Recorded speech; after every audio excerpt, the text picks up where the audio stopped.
A espiritualidade, ela, de modo geral, fala dessa dimensão transcendente. A pergunta é, essa dimensão transcendente existe ou é só uma fantasia criada? Porque as crenças espirituais, ao contrário do que se imagina, elas não surgem apenas porque eu tenho medo de morrer e fantasio isso. Não há relação. Os estudos, de modo geral, mostram que não é bem isso. Elas surgem a partir de experiências.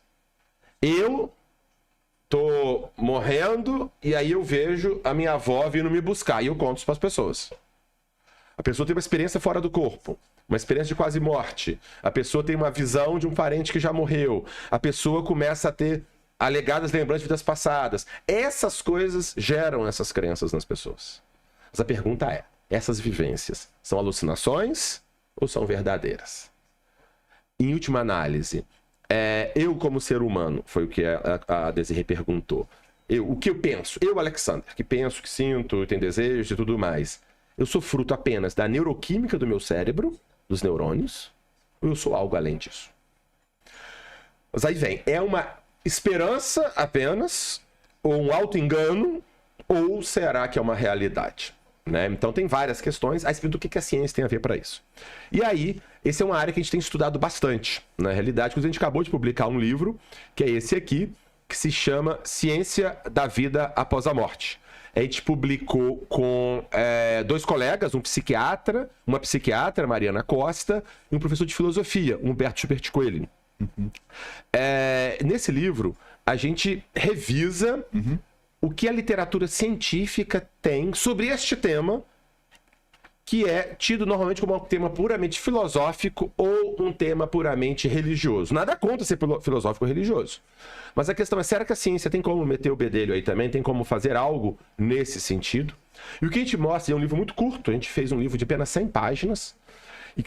Mas, por outro lado, tem 350 referências bibliográficas científicas ao fundo. Vou falar isso agora. 350 referências bibliográficas para quem quiser aprofundar. Perfeito.